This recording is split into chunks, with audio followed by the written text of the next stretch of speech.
Thane, if you want to, there we go. We're recording now. Okay, so welcome everybody. This is our monthly industrial hemp licensing meeting um, here on the 5th of March here at 1 o'clock. So last meeting, we had a combined group of processors and retail uh, people, licensees. And this month it is strictly processors. And so we'll try to dive into a few of the processor issues and whatnot that we're seeing out there. But feel free to add comments in the comment section. We'll go back and review those comments and try to answer those for you in the next meeting. But feel free to add comments when you feel that you have a question and whatnot. So I want to start off with just doing introductions. I won't have everybody introduce themselves, but I will go through and just explain to you guys what everybody does. So our program director is Dr. Brandon Forsyth. I do not believe he's on here right now, but he is also the chemist at the state lab. And then we have our program deputy director, that is Cody James. You probably hear from him quite a bit. And then our industrial hemp program manager is Thane Dickey. That moves down to Kevin Villar. He will be on here shortly to talk about licensing. So any licensing questions, you'll go to him. We have Devin and West. Her and Brandy, they are our program registration specialists. They'll help you with any questions that you have as far as registration of your products goes. We have Jolene Alexander. She is our case review manager. And then we also have our compliance specialists on here that come out to visit you guys during your inspections and whatnot. So just to go over a few items before we get down to business, just so you guys are aware, we're doing one of these licensee meetings every first Tuesday of the month at 1 o'clock. Retailers will be April, June, August, October, December. Processors will be March, May, July, September, and November. And the purpose of these meetings is just, it's going to be a good place for licensees and regulators to openly discuss these industry matters, ongoing processes and potential changes and legislative updates and things along those lines. So hopefully that we can all be on the same page. You'll understand what we're doing for our jobs and what we're out there trying to help you guys do and whatnot. If you have any questions before the meeting, please send those questions to our hemp email. That email is hemp_udaf@utah.gov. We'll take those questions in and try to answer them during these meetings and try to make sure that you guys are all on the same page. But giving us at least a week's time to answer those questions will be great. Then we can investigate those topics and whatnot and dig a little deeper for you to really understand what you're asking of us. That's kind of just my little spill that I have as of right now. I'll turn the time over to Cody James, our deputy director, and he is going to go through some legislative updates that we've encountered the past couple of months. Cody? Thanks, Casey. I'm guessing everybody can hear me pretty good. We can hear you just fine. Thank you, Thane. Yeah, so first and foremost, just want to talk about HB 52, which was the industrial hemp bill ran by Representative Daley Provost, and then on the Senate side, the floor sponsor was Senator Vickers. Two lawmakers that have been greatly in contact with us and helping out in this, and not only this, but medical cannabis as well. I'd like to actually just kind of put out my appreciation for Representative Daley Provost. A lot of lawmakers don't want to deal with industrial hemp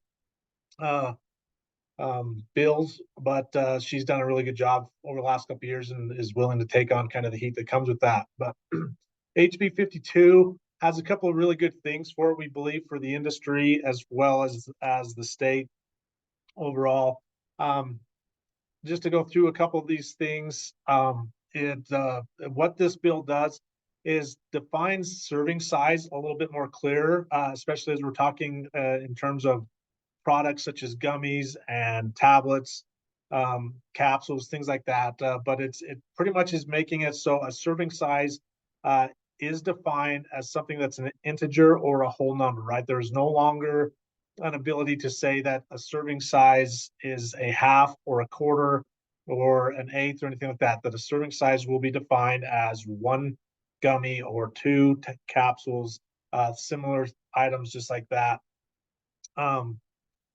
Moving forward, there is an exemption for some liquid-based type of products there that we'll be putting into rule moving forward and asking for some input as we get to that. But overall, the changes to serving size requirements is that they have to be an integer or a whole number moving forward. Another thing that it does is modifies the provision for what they defined as transportable industrial hemp concentrate.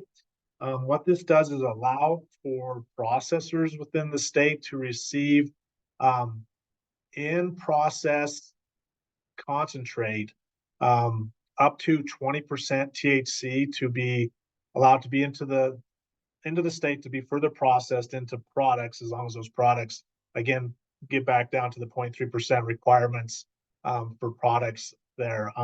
As we're looking at it, it looks like it'd be something that is allowable for tier ones for sure. There's a possibility that tier two processors get into this a little bit, but definitely tier ones. There'll be some rulemaking authority that goes along with that. So the department is currently working on some rules to make sure that that stuff gets tracked appropriately, that we have an ability to test that. Obviously some testing requirements to verify if it's 20% or below THC. Things like that. Obviously some record keeping and ability for the department to know where that stuff is going moving forward. That was something that came from some industry members, went directly to the governor's office, and we worked with both that industry member and the governor's office to come up with what that part of the bill did. So another thing that it does is there was a portion in the law for the last couple of years that allowed for an industrial hemp lab to get licensed with the department and do some of the testing. We just haven't seen a whole lot of that happening. There just hasn't been a huge I guess, number of labs that want to do that. So they've removed that portion of it and allowing the Department of Agriculture to actually contract. And when I say the Department of Agriculture in this situation, I'm meaning the lab that's here at the Department of Agriculture, our state lab, would be able to contract with other labs to help them run some of the testing for industrial hemp that is required by statute for product registration, maybe some other aspects for regulatory purposes. One of the things that it does also is that it removes the registration fee for cannabinoid products within the hemp industry. This is something that does not go into effect until January 1st of 2025. But those of you that register products within the state of Utah know that it's the registration fee has been $325 per product class. Again, that'll be removed on January 1st of 2025. And there's still a requirement to register products, but there is no cost to register them with our department, the regulatory portion of the department. There's obviously going to be cost for testing and as well as any other costs that the producers have for just manufacturing those products. But there, again, I just want to emphasize that there is a requirement to register products within the state of Utah, but that fee to do so will go away. The reason that they're doing that is they actually have implemented what they're calling the Cannabis Product Licensing and Tax Act. What this does is add a tax onto the purchase of cannabinoid products within the state of Utah. So it has authorized the Department of Agriculture along to work with the tax commission to license retailers, to get information, and to collect taxes at the sale of those products, and then collect that taxes for the purposes of regulating the industry, rather than having the industry itself pay for us to regulate them. Let's go through a tax. Some of the money will be going back into general fund, just regular to the state, and some of that money will be going obviously to the department or the tax commission to pay for the things that they do. And some of it will be going back to the local municipalities to pay for some things that normal sales tax does anyway. And then some of it will be coming to us, obviously, to help in the regulatory aspect. One thing that has been brought up over time on this is that it's an additional sales tax. And although it is a sales tax of sorts, they are actually removing sales tax from cannabinoid products and then replacing it with this tax. So there should not necessarily be an increase in the price of anything because of the tax itself. So that will go into that'll go into effect on January 1st as well, at the same time that fee goes away for registration. So one other thing that it does do is allows the Department of Health, or those local Department of Health that are already working in the tobacco industry, regulatory wise, to help us out a little bit and give us some input on what products they're finding out there at certain locations that they're inspecting as well. So pretty much, it's a pretty good thing. We overall, like I said, we've seen as the Department of Agriculture and Law has actually put a little bit of a tighter squeeze on the cannabinoid products. We've seen actually a drop in the people willing to register products. And so this will actually help us be able to continue to do what the lawmakers have expected of the department, as without having to rely on the compliance people, the people that are willing to be in compliance, I should say, and help us be able to do that in a different way that does not put any undue stress financially on the product registration aspect of it, at least. So some other cool things that is also go with this is that it creates a program to encourage the production of industrial hemp fiber products. Fiber type product, just I say it like that because I don't want anybody to be confused that the grant program is for cannabinoid products.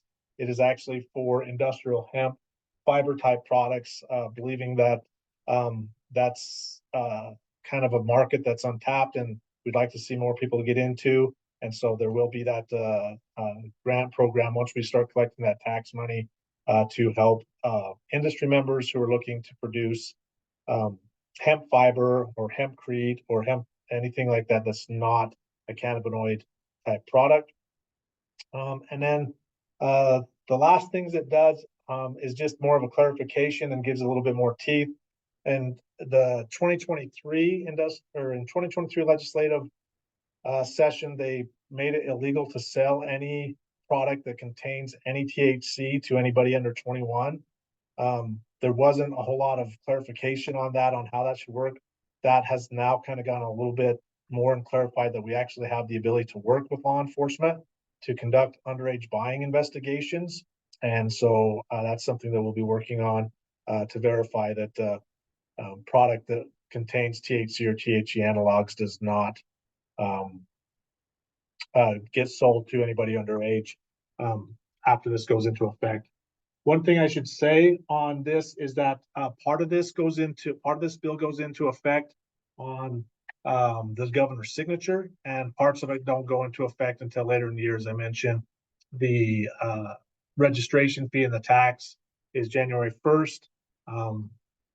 The transportation of transportable industrial hemp concentrate actually goes into effect upon the governor's signature. So we'll be working on some rules in the meantime till that happens, but we should be getting some new rules as far as that transportable hemp concentrate out shortly within the next couple of weeks to make sure we're up to date and staying alongside this statute. So there's an interesting bill overall. It took a long time to get passed. Actually, the very last night of the session, about 8 o'clock, is when it finally passed the Senate again. So happy to kind of have that happen. We believe, like I said, that it should help the industry overall, and takes again the weight of the program off of the backs of those that are in compliance and willing to be in compliance, and spreads that out a little bit more. So, and before I move on, I just want to, I know at the last meeting, and I don't know if there's anybody from this group that was on that, but there's some questions about the product that are allowed based on some of the wording in this bill. What I can say is that gummies and vapes are still allowed. They are not removing it. That portion that was seen in the bill is an old portion. It's actually part of a different aspect of law. It's actually part of the criminal code type of thing, but we have moved on from that, and there is pretty much anything is allowed with the exception of smokable flower, obviously, or flower. So is not supposed to be sold in the state of Utah as a cannabinoid product. And then it cannot be a food additive, or it can't be conventional food. So it can't be sodas or cakes or brownies or candies or anything like that. Gummies are allowed as long as it's shaped as really a basic geometric shape. So it could be a cube like it used to be, or a gelatinous cube. It could be pretty much anything that is not really a shape that could be considered appealing to children, such as stars, or fruits, animals, things like that. So just as a prop producer, make sure that you're being cognizant of that it should just be a normal shape. And then liquid suspensions under 2 ounces. I know there was a question about beverages that came up at the last time, and beverages was something that was pointed out by the legislature, not in 2023, but 2022, and was put as something that they ban, pretty much limiting it to be that it has to be really a shot, if you will. So under 2 ounces, 30 mils, I think is what they put in statute. But to just calm any fears about vapes or gummies, that they still are allowed as long as they're meeting the other requirements for product registration within the state of Utah. So,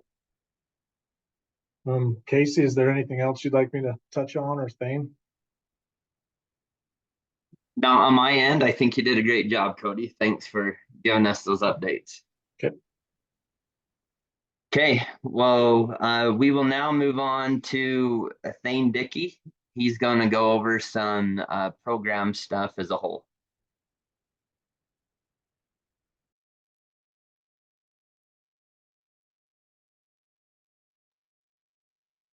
And you're muted, Thane. I don't know if you know that. Okay, can you guys hear me? We can hear you now. Can you see my screen with UDF? Yes, we can see it. Okay. So I just want to cover real quick, since this is a processing meeting, we're kind of touching on issues more related to processors and product registration. I wanted to touch quickly on our new AIM system and how you can get an application in for processing, and talk a little bit about the types of applications, as well as change requests for those applications. And then after I'm done, when Kevin gets around, he'll show you where you can review over your applications, look at your certificates, print those off, your license permits, and so on. So I've logged into our new AIM system. If you're having trouble logging in, you can find information on our website about Utah ID, or you can reach out to us. I'm not going to cover that today. But here I am logged into my account, and I need to fill out a processing application for a Tier 4 processor. I'm going to be acting as a distributor in the state of Utah for cannabinoid products. So the first thing I do is I click over there on the processing application. I have to agree to this privacy statement, what my information is going to be doing. And then we have some agreements and some acknowledgements that you have to agree to, as far as what you have to agree to be able to have a processing license in the state of Utah. Now, the main thing I wanted to talk about was here is this section right here. So in this case, my company that I'm working with, the Tip Top Hemp Shop, only has some retail permits. They do not have a processing license. So in that case, I'm going to be selecting new application, because I'm going to be looking for a new license. If I have received a license from UDAF before now, and your license is expired, you're going to want to click renewal application.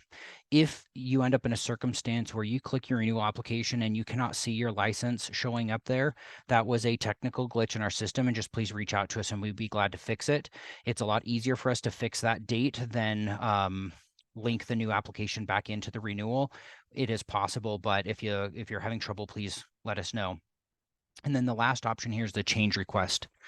Now, the change request is the main reason I wanted to talk today, specifically because a change request is the tool that is used by customers to be able to submit changes to their applications, either during the process of applying or during any time during the year if you want to change information on your application. So I'm going to start with this new application here. It'll allow me to pick up my person here. If the person that I need to be the license holder is not there, that means that they are not present on your profile, and you would need to go up here to the profile and you would need to add that person to your profile. So I'm going to click next. Now, we're working on getting these sections highlighted, but just know that you can select, it's mostly meant for renewals, but if you don't select a section that is required for the application and it skips you over a required file upload or something like that, it will only delay your application. So my advice is every time you fill out your application to select all sections. And then we're going to go next. Now here it populates the information from your profile. I have my contact here, Eugene Everyman, his phone number and his email. And then it asks me, so as a processor, you have to have a FBI identity history summary. And so we have to upload that particular file. If you are in a case circumstance where you're waiting on this, but you need to get your application filled out and you'd like to be able to pay for it, you can load a file like a Google Doc or something, which is basically what I uploaded. And you can specify in there, waiting for my background check from the FBI, and we will know if we're waiting on it. We won't approve your license until we get it, but at least it'll allow you to continue on to submit your application if you're in that circumstance. So then we click next. And it gives us our business name. All of this information comes from the profile. So if you're having trouble with this address, it comes from the profile. You'll have to go up here and change that information. Right here, additional locations. This is going to be for if your this particular license is going to be located somewhere besides your profile address. And so in this case, this is going to be a different location.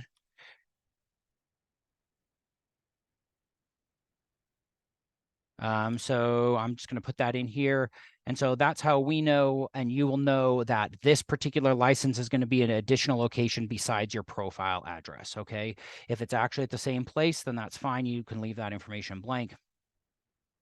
And then everybody's required to upload a blueprint. So I'm going to upload my blueprint file. Just keep in mind, if you do not upload these files and you go through your application or they're not sufficient, it will take more time for us to process your application. So then you're going to select what kind of activities you're going to do. In this case, I want to do final product for retail distribution, and you're going to select your tier. Now, if you select your tier, it gives you a description of the activities you're allowed to do. You can also find that in our rules on our website as well. In this case, I'm going to be a tier 4 because I'm going to be processing or distributing already made products to other retailers throughout the state. And then in this case, the only other question for a tier 4 it asks me is a disposal plan. And this is going to be, really for final products. The only reason we'd need to destroy final products at your store is if they were found to be illegal. And in that case, we'd work with you to make sure they were destroyed. But every processor has to answer the question. And then here it says, please indicate which classification of cannabinoid products you plan on processing. And I want to do, gummies, that kind of thing. So I'm going to say intended for human consumption. And then you have to describe where it'll be stored. And I'm going to say in my back room, see blueprint. Now, the thing about the blueprint I do want to say is it really just needs to be a diagram of what your facility is, where your rooms are, and where everything is located. It does not have to be an official blueprint or anything like that. It could be something that you draw out on Microsoft Paint if you'd like, as long as it is accurate. We just need to know where things are going to be located and where your rooms are and where your security is located. So in this case, I'm going to say I have, stuff's out of public view. I have locks and security alarms. So then I'm going to go ahead and sign my application. and my application is now filled out. So this application would go on to our licensing specialist, Kevin. And if he had any information, I apologize, I'm getting ahead of myself. I then have to determine payment. If I select credit card, I'll be able to pay online right now, which is a new change with our system. You don't have to pay at our front desk. This is by far the most accurate way to make sure your payment gets applied quickly, so we can get your application process as quickly as possible. But if you can't, you can select offline payment and you can pay with cash. And then once the payment gets made with the front desk, we can link that back to this application. There's some details about your application, where to go make a payment, and then we finish. Now, at this point, our licensing specialist, Kevin, would go through the application. If there was any missing information or anything like that, he would send me an email either saying, hey, we need some more additional information. Please respond with the following information. And there's links to our change request application process. Or he would say, your application has been approved, and your application will be approved, and you'll be able to go online and get your license. In this case, we're going to assume that my license, Kevin said I was missing something. He told me I needed to submit a change request to be able to complete my application. Now, I'd like to make this point is right now we've been getting very much inundated with people sending in information via email that is needed for their applications. And while that was the way we used to do it previously, it is starting to become very burdensome, and things aren't going through the proper channels. And so it's just adding processing time and things get missed. So if you're filling out an application with us and we need information, please follow the change request process. Reach out to us if you don't understand the process, but that way all of your changes will be documented and uploaded and so on. So I'm going to quickly show you what the change request looks like. We'll say Kevin has sent me my email saying my license needs to be, needs some information. And so I would just go back into my processor application like before, but this time I would go ahead and select change request rather than new license. Just one sec. Let's see here. Do we have 2 seconds? I just got to make sure to change my application.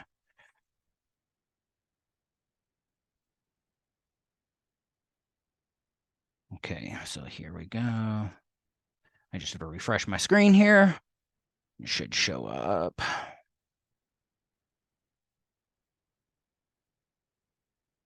Let's see.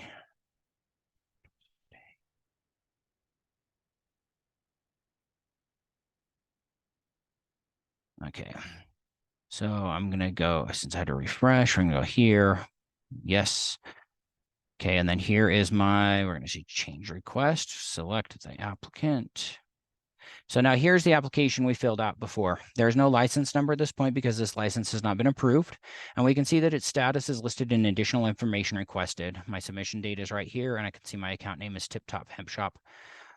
So what I need to do, this allows me to basically go in and fill out the application again, but I can change any information that I submitted before. So I'm going to select this application. I'm going to select all the sections and then click next. At that point, you'll see that all of my information that I filled out before is actually populated here. I may have to, let's see. So if I was missing a file, I could upload a file right there. It doesn't force the file upload because it might be you already submitted that, but I can submit like here at this point, let's say I needed to, Kevin said my blueprint was insufficient, so I could upload a new blueprint, right? And let's say he also told me, oh, it looks like based on your stuff that you're also going to be, no, I don't really want to change the tier. Maybe your destruction plan is not complete, so we're going to say you go down here and you update plan or whatever. Now, every tier has different questions that it asks depending on what activities. This is the quickest one. And then I could say here, I uploaded new blueprint. Okay. Now, when I fill out this change request application, what happens is Kevin will get the application, and if he approves the changes that you made, it will modify the original application, and then he can move forward with the approval process. If he denies the change request is because it might not be sufficient or something like that, he would let you know. But if you notice here, it doesn't require you to pay to submit a change request application. It just modifies your current application. So I'd just like to emphasize that when you fill out these things, or when you fill out applications, if you need to submit more information to us because it's requested, please do it through the change request process. If you cannot find your application to submit a change request, please let us know. And this process is also useful for submitting applications at any time throughout the processing year or throughout the application year. So if you're, some people have left your facility, or if you changed a process and you want to update us, you can easily do that in that with the change request as well. Anyway, that's all I have as far as the processing applications. Casey? Thank you, Thane. Mhm. Answer some questions on how to do a change request and how to do an application. So I'm going to kind of change our agenda just a little bit. I'm going to move over to Kevin now. And he's going to talk a little bit about our licensing. Since Thane just went over it, I figured it'd be good to go right into Kevin. So go ahead, Kevin. Hello, everyone. Can you guys hear me and see my screen right now? Yes, sir. Perfect. All right, so just continuing from what Thane left off. So he submitted a change request in his application, right? So from your side as the customer, this is your home page. So you're going to check my dashboard to check what status you are in. So the first tab is my draft application. So these are applications that were never completed. So here is the one that is in change request process application. So you could continue from where you left off from here, or maybe you left off, you didn't finish from section 1 or section 2. You would just continue from wherever you left off. So if I go back, my applications are the ones that have been submitted. So here's the one that Thane submitted here from today's date. You can download the application. Should pop up a PDF right there of what you completed. And just a side note, so the submitted date should in theory have the date where you submitted complete, but because of system glitches, some of them we'd have to modify in order for you to see your applications to renew. So for example, you might see November 1st, 2023, but you haven't submitted that application since maybe, maybe January 1st of 2023. So the best way to check is really if your license is current or not. You want to check in my licenses, and it will show the actual expiration date. So if it still needs to be renewed, it would show 12/31/2023. All right, so let's see if I can approve this from the change request status here. Okay, so I've approved Thane's change request. You can also download that here. And it should show the changes that he has made on this application. So on my end, let's say I have approved the license and it's been renewed. It would now appear on this tab here. The license number. So this is 8003 is the hemp retail number, but for processor, it will be 8002, your license number, the expiration date. And then here you can download the license itself. We're not going to be mailing out the licenses. It will just be available here online that you can print off from this PDF. And this will show the account information, the address, the license number, the expiration date when it was issued. The location will be on the left side, and the mailing address for the profile will be on the right side. And I have received a lot of questions regarding the names, and we're still working on a fix to just have the specific location or retail or processor name versus the profile. But for now, this is the best that we have. So the profile name will show up on the actual location address. If you want that changed, we can just email me. It's hemp-licensing@utah.gov, and I'll put it on the chat. We can also put the name with specific store or location above the address. But if you want it completely to just show on the certificate something besides Tip Top Hemp Shop, you can just email me and we can work on a fix for that for now. But we are working on being able to modify that for you.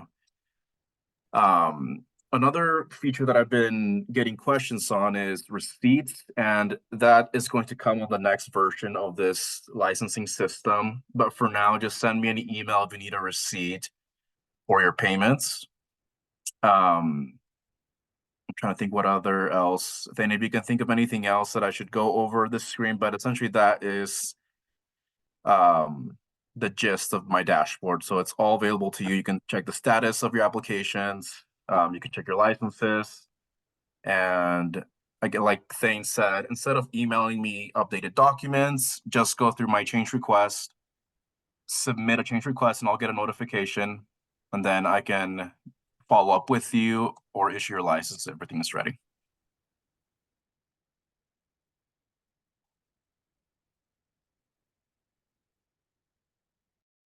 Hey, awesome. Thank you, Kevin. Appreciate you going through that. We will now turn our time over to Brandy. She has a little presentation on product registration.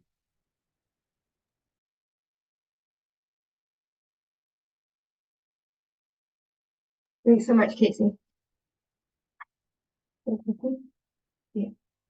Okay, so we wanted to, the product registration team wanted to give a little discussion about the product forms that you can register. So we put together something to share with everybody. So,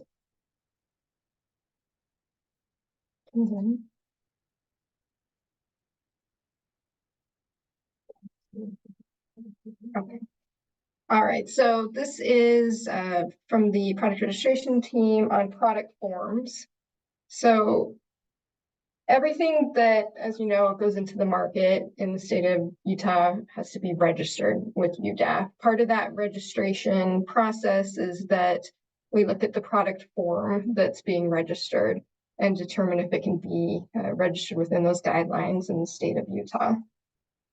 So an industrial hemp product, and this is taken from the 2024 bill, means a product made by processing industrial hemp plants or parts.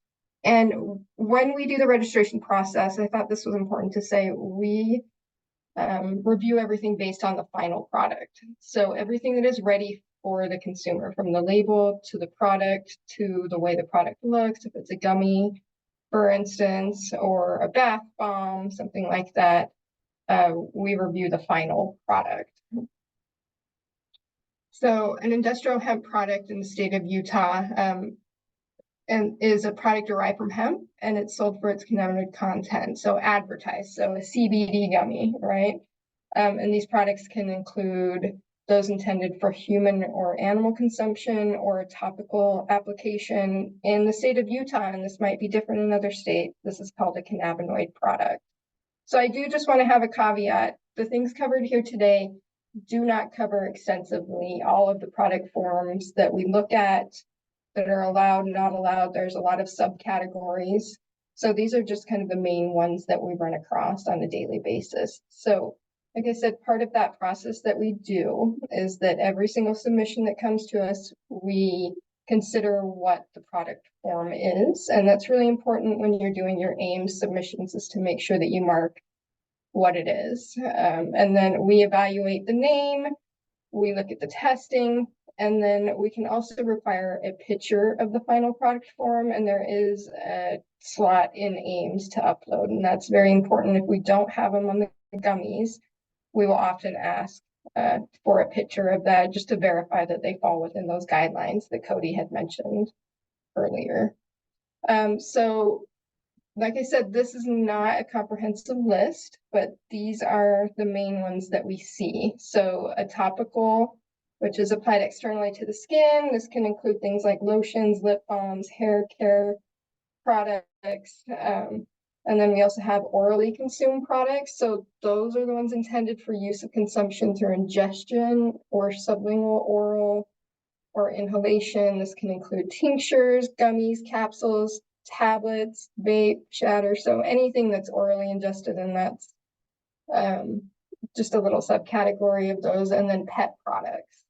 And pet products are the ones that are meant directly for pets. So this is pet treats, and then there's also topical ones. Note the little gentleman there. Okay, and then some of the product types that are not allowed in the state of Utah that we see the most is a conventional food or beverage. So that's those that are intended for use as a food or beverage. And this also applies to animal products. So I'll go into that in a little bit, but animal products cannot be meant for food for them. Also smokable flower, it's a violation to distribute or market industrial hemp flower as a final product, and then appealing to children. So if you market, if your product name is similar to something that a child would buy, anything that's considered appealing to children, and then the form of it. So going into conventional fruit or beverage. So one of the first things that we look at is that we will not register it if it's used as a food additive. And these are the regulations. You can find these. So I put these in here, and then we'll have this as a PDF when we send out a summary email towards, probably towards the end of the week. So anything that appears to imitate or be marketed as a food or a drink product, and this is specifically, I put the gummy, sometimes you see the rainbow ropes or you see gummy worms, things like that. Yeah, the peach rings. So they need to be, like Cody had referenced, a basic shape. They can be a dome, they can be a square, it has to be a basic geometric shape. And then the liquid suspension under 2 ounces. And then a pet product. So the pet product is intended for oral consumption, like I said. So it cannot be labeled as food. I'm just going to keep saying that. And then smokable flower. So a cannabinoid product that consists of the flower, bud, leaves, or stem of the hemp plant include trimmings. This includes pre-rolls, cigarettes, cigars, wraps, rolling papers. That's not a comprehensive list. So anything where it's just the flower, if you just put a flower in a tea bag, right? You can't do that. So anything that is just the flower, you cannot have. So for anything considered appealing to children. So it is a violation to distribute, market, or manufacture a cannabinoid product that is marketed to or appealing to children. So this is one that we look at very carefully. Sometimes it can be a fine line, right, on whether something is appealing to children. So we'll often collaborate, we'll take a look at it, see if it mimics anything that's out on the market currently. So some of the guidelines that we go by is that a hemp product cannot have mascots, cartoon or fictional characters. So if it's got your own little dude on there that's marketing it, that would be considered appealing to children. So it can appear to imitate a food or other products. So for instance, gummy bears. It can't, something that my son would look at and go, oh, that looks good, right? You can't have the shaped animals, characters, and then any kind of packaging. If you've got big rainbows and a unicorn going across your gummies, that's going to draw my attention and make me look twice at what the product's aimed towards. So this is our contact information. Like I said, that will be on the PDF that we send out. You can always reach us through those 2 phone numbers, me and Devin, and then the email address we both have access to. It's monitored daily. If you have a question about a product, that's the amazing thing about this industry is everybody is so innovative in it, and they're always collaborating. And call us.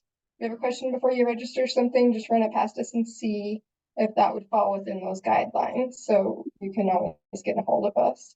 So please feel free to contact us, and it's our pleasure to be able to help everybody. So thanks so much. Thank you, Brandy. You always do a really good job, so thanks for doing that. So now I'd like to take a little bit of time on for myself to just talk about the inspection side of things and kind of what our inspectors are seeing out there and what they're encountering and everything along those lines. So I wanted to go through the tier system again. I know I went through it last time, but I want to make sure that everybody is clear with what tier they're supposed to be, because there are times our inspectors go out and they figure out that the processor is under the wrong tiered system. So for tier 1, this allows a licensee to receive, store, extract, transport, and sell raw plant material or raw concentrate and manufacture finished industrial product. So that kind of covers everything with that tier 1 license. Our tier 2 license, it allows you to receive raw plant material and extract it into raw concentrate to store, sell, or transport. So about half of what tier 1 can do, tier 2, they're not allowed to manufacture any finished goods. Tier 3 is what we call the white labeler. This allows a licensee to receive, store, package, and label finished industrial hemp products, but they are not allowed to do any extraction on their ends. And then a tier 4, they're allowed to receive, store, transport, or sell raw concentrate, raw plant material, or finished industrial hemp product and perform minimal processing for storage only. And just as a side note, tier 1 processors may accept industrial hemp derived cannabinoid concentrate with greater than 0.3% THC concentrate from one tier processor or a tier 2 processor. So just make sure that you guys are under the correct tier system. We don't want the inspectors to go in there and see that you're extracting when you have a tier 4 license, or that you're paying for a tier 1 license and you really should be paying for a tier 4 license, or anywhere in between that. As our inspectors go in, they're going to ask you guys to see your records. We want to see where products are being shipped in from and where these products are being shipped out to.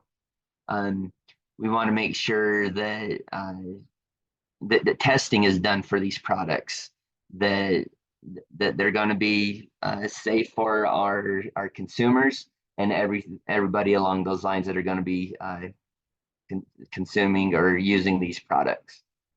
As they're doing their inspection, our inspectors will be using 21 CFR 111 and 21 CFR 507. Those are your GMP standards, and we want to go out and make sure that everything is clean and that you're following those good manufacturing practices. So we know that the safety of the consumer is at hand. And one big thing that we're seeing along those lines of inspections are state certified scales. So if you're a processor, you're generally required to have a scale. And how our rule states it is a licensee shall use a standardized scale that is registered with the department when industrial hemp or cannabinoid products are packaged for sale by weight or bought and sold by weight. So that almost includes about every product that is out there. So make sure that you get with the state, get some state certified scales, and make sure that they're up to date every time a inspector is there to check you out and whatnot. But other than that, I think we can kind of wrap up this meeting. I don't know if anybody else from the hemp team wants to say anything before we conclude this session. If not, our next processing meeting will be May 7th at 1 o'clock. If any of you guys are retailers, we'll be doing our retailer licensing meeting April 2nd at 1 o'clock. And like I say, if you have any further questions, go ahead and reach out to our email. It's at hemp_UDAF@utah.gov. And we will try to get back with those questions. If we need to, we can email you directly, or we can talk about it again on this chat. So thank you again for everyone for jumping on, and reach out to us for any questions, and we will talk to you in a couple of months. Thank you. Thanks, Casey. I just wanted to let everybody know as a wrap up real quick, I'm going to be sending out an email to everybody, or all of our license holders, those who are able to make it and those who are not, with a link to the recording on our YouTube channel, as well as our previous sessions were on our YouTube channel. Brandy's presentation from before, as well as these ones, will be there as well. And in the email, there will be a link to our feedback form, which I also put in the chat. Please feel free to reach out to us to submit feedback. Any questions that were submitted in the chat, we will go over them and we will answer those in our next session. So thanks everybody for attending, and we'll see y'all next time. Thanks, everyone.